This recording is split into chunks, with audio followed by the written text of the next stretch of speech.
दोस्तों कहते हैं ना कि शेर को जब सवा शेर मिल जाता है तो उसको समझ भी आता है कि इस ऊंट की ऊंचाई के आगे भी पहाड़ है। अपनी शर्तों पर बाजार चलाने वाले, जब मन किया, जिस रेशियो में मन किया, जैसा पागलपन का मन किया, उस तरफ उतने परसेंट में टैरिफ लगाते गए। तो पुरानी कहावत है ना, लोहा लोहे को ही काटता है। ठीक वही हुआ। एक तरफ डोनाल्ड ट्रंप विगत 6 महीने में जिस तरीके से दुनिया भर में टैरिफ के वार को लेकर के उनकी लगातार पर्चियां काट रहे हैं और धमकियां दे रहे हैं, लेकिन इन धमकियों से बाकी देश क्या करता है ये पता नहीं। पर बदला हुआ इंडिया, मैं इसलिए कहता हूं कि ये न्यू इंडिया है, जिसने बिना शोर मचाए, बिना ढोल पीटे एक ऐसा दांव चला कि अमेरिका के सीनेटर अब वाशिंगटन से दौड़कर सीधे दिल्ली के साउथ ब्लॉक की हाजिरी लगाने पहुंच गए। मसला है दाल का। जी हाँ, वही दाल जो हम आप और आप तड़के के साथ खाते हैं, लेकिन इस दाल ने अमेरिका की राजनीति में एक ऐसा तड़का लगाया कि वहां के किसानों का जायका बिगड़ गया। और सिर्फ अमेरिका ही नहीं, यूरोप के पोलैंड को भी कायदे में ये समझ में आ गया कि अगर दोस्ती रखनी है तो डबल गेम नहीं चलेगा। बात आज उसी कूटनीति की जिसने सुपर पावर को सोचने पर मजबूर किया। आज बात है उस 30% के टैरिफ की जिसने अमेरिका के 2 राज्यों की अर्थव्यवस्था हिला दी, और बात विदेश मंत्री एस जयशंकर की उस रौद्र रूप की जिसने पोलैंड और आतंकवाद और रूस के मुद्दे पर आईना एक साथ दिखाया। नमस्कार, मैं मनोज मिश्रा, आप देख रहे हैं यूनाइटेड भारत। शुरुआत करते हैं अमेरिका से। आपको याद होगा शोले फिल्म का मित्रों वो डायलॉग, अब तेरा क्या होगा कालिया। अमेरिका के साथ कुछ ऐसा ही हो रहा है। कहानी शुरू होती है डोनाल्ड ट्रंप की अमेरिका फर्स्ट वाली नीति से। ट्रंप साहब को लगता है कि दुनिया उनके इशारों पर नाचेगी। उन्होंने भारत के सामानों पर 50% तक टैरिफ लगा दिया, 100% लगाने की लगातार धमकियां। क्या सोचा होगा कि भारत इसके बदले में क्या करेगा? लेकिन हुजूर, ये 90 के दशक वाला भारत नहीं है। ये वो भारत नहीं जो घर में घुसकर समझौते नहीं, बल्कि अब घर में घुसकर मार रहा और लगातार मार रहा। बाजार में भी घुसकर वैसे ही साइलेंट मोड में एक स्ट्राइक किया जिसकी खबर मीडिया में बाद में आई, और सबसे पहले इसका असर दिखने लगा। 30 अक्टूबर 2025 को भारत सरकार ने एक नोटिफिकेशन जारी किया। बहुत ही खामोशी से इसमें कहा गया कि अमेरिका से आने वाली पीली मटर यानी येलो पीज और दालों पर अब 30% इंपोर्ट ड्यूटी यानी वो टैरिफ लगेगा। अब आप सोचेंगे कि 30% टैरिफ ये क्या हो जाएगा? अमेरिका तो इतना अमीर देश है, वहां के किसान भारी मात्रा में मटर, मसूर और चने उगाते हैं, और इनका सबसे बड़ा खरीदार कौन है? भारत। क्योंकि हम सबसे बड़े उत्पादक हैं तो हम सबसे बड़े कंज्यूमर भी हैं विश्व में। आंकड़े बताते हैं कि भारत दुनिया में दालों का सबसे बड़ा कंज्यूमर मार्केट है। पूरी दुनिया में जितनी दाल खाई जाती है उसका 27% अकेले भारतीय खाते हैं। हम उगाते भी हैं, लेकिन खपत इतनी ज्यादा है कि हमें मंगाना पड़ता है। जब तक अमेरिका खुशी खुशी अपनी दालें हमें बेच रहा था और डॉलर छाप रहा था, लेकिन जैसे ही भारत ने 30% का टैरिफ लगाया, अमेरिका दालें भारतीय बाजार में महंगी हो गई। नतीजा, भारतीय व्यापारियों ने अमेरिका को छोड़कर कनाडा और रसिया, ऑस्ट्रेलिया से दालें खरीदना शुरू कर दिए। अब इसका असर यह दिखा कि अमेरिका के किसानों के गोदामों में मटर सड़ने की नौबत आ गई। जो माल जहाजों में लदकर मुंबई या चेन्नई आने वाले थे पोर्ट के जरिए, वो वहीं पड़े रह गए।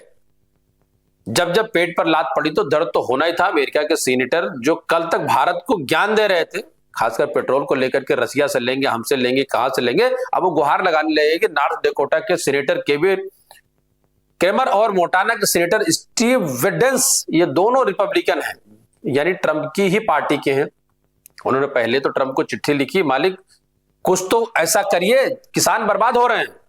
जब वहां से बात नहीं बनी तो जनाब भागे भागे भारत आए। मित्रों, अभी कल की ही बात है, नई दिल्ली में विदेश मंत्री एस जयशंकर से मिलने स्टीव डेंस पहुंचे। तस्वीर देखिए, उनके चेहरे पर वो अकड़ नहीं है जो अक्सर अमेरिकी नेताओं में दिखा करती है। रिक्वेस्ट करने की, भाई साहब ये 30% वाला टैरिफ हटा लो, हमारे यहाँ चुनाव में मुश्किल हो जाएगी। और इसे कहते हैं कूटनीति का मास्टर स्ट्रोक। क्योंकि लगातार ट्रंप इस बात की धमकियां दे ही रहे थे, गिदड़ भिपकी दे ही रहे थे, और भारत ने बिना किसी शोर शराबे के अमेरिका को निगोशिएशन टेबल पर लाकर खड़ा कर दिया। भारत का संदेश साफ है, अगर आप हमारे स्टील और एल्युमिनियम पर टैरिफ लगाएंगे, अगर आप हमारे आईटी सेक्टर को परेशान करेंगे, तो हम आपकी दाल नहीं गलने देंगे। और ये जो दाल गलने वाली बात है, मुहावरा हकीकत में बदल गया है। अमेरिका की दाल सच में नहीं गल रही है। दाल उस कंगाल राष्ट्र को गलाएं, जिसको पाकिस्तान कहते हैं, जिसके राष्ट्राध्यक्ष के साथ में, जिसके सैन्य शक्ति के साथ बैठ करके लंच करते हैं, उसको बेचे दाल जो ऑलरेडी गधा बेच रहा है। अमेरिका तो लाइन पर आ ही रहा, लेकिन बात है अब यूरोप की करते हैं। वहां भी एक देश है पोलैंड, पोलैंड के साथ हमारे रिश्ते अच्छे रहे, लेकिन हाल के दिनों में पोलैंड कुछ ऐसी हरकतें कर रहा था जो नई दिल्ली को नागवार गुजर रही थी। पोलैंड के प्रधानमंत्री और विदेश मंत्री रादोस्लाव सिकोरस्की भारत के दौरे पर आए। 19 जनवरी 2026 को दिल्ली में उनकी एस जयशंकर के साथ मुलाकात हुई, बैठक हुई। आमतौर पर ऐसी बैठकों में रिश्ते मजबूत माने जाते हैं, हम साथ साथ हैं जैसी मीठी मीठी बातें होती है, लेकिन इस बार जयशंकर साहब के तेवर कुछ अलग ही थे। उन्होंने पोलैंड को खरी खरी सुना दी।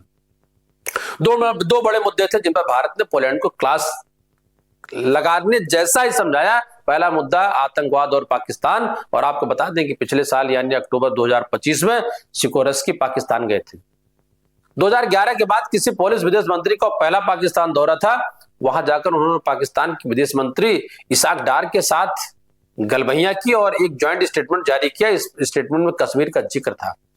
बस यही बात भारत को चुभ गई। जयशंकर ने सिकोरस्की से साफ शब्दों में कहा, देखिए आप हमारे पड़ोस के हालात से अनजान नहीं है, आप जानते हैं कि सीमा पार से आतंकवाद कैसे भेजा जाता है।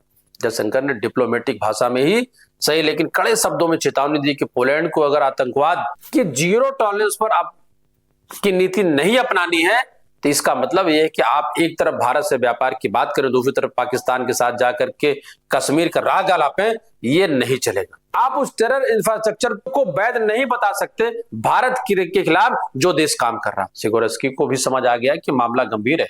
उन्होंने तुरंत डैमेज कंट्रोल करते हुए कहा कि पोलैंड खुद आतंकवाद का भुक्तभोगी रहा है। उन्होंने अपनी रेलवे लाइन पर हुए एक हमले का जिक्र किया, माना कि आतंकवाद के खिलाफ भारत की चिंताएं जायज हैं। अब आते हैं दूसरे मुद्दे पर जिस पर जयशंकर ने पोलैंड पर पूरे यूरोप को आईना दिखाया। वो मुद्दा है रूस और यूक्रेन का युद्ध। पोलैंड को यूक्रेन का पड़ोसी, चूंकि पोलैंड जो यूक्रेन का पड़ोसी है और नाटो का सदस्य है, वो चाहता है कि भारत रूस की आलोचना करे। वो चाहते हैं कि भारत रूस से तेल खरीदना बंद करे। इस पर जयशंकर ने जो जवाब दिया वो हर भारतीय को सुनना चाहिए। उन्होंने इसे सिलेक्टिव टारगेटिंग यानी चुन चुन कर निशाना बनाना कहा। जयशंकर ने कहा यह बहुत ही अन्यायपूर्ण है। जब यूरोप अपनी जरूरतों के लिए रूस से गैस खरीदता है तो वो जरूरत है, और जब भारत अपनी ऊर्जा सुरक्षा के लिए अपने गरीब नागरिकों को सस्ता पेट्रोल देने के लिए रूस से तेल खरीदता है तो युद्ध की फंडिंग हो जाती है। ये दोहरा मापदंड नहीं चलेगा।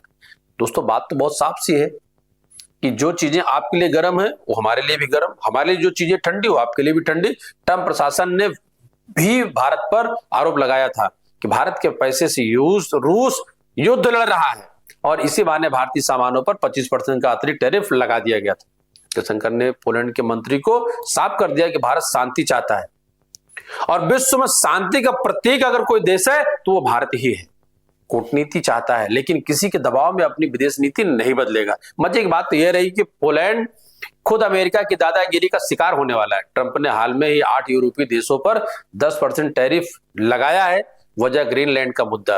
हालांकि पोलैंड उस लिस्ट में अभी नहीं है, लेकिन खतरा उन पर भी है। सिकोरस्की ने खुद माना कि दुनिया में व्यापार को लेकर जो उथल पुथल मची है वो बहुत चिंता का विषय है।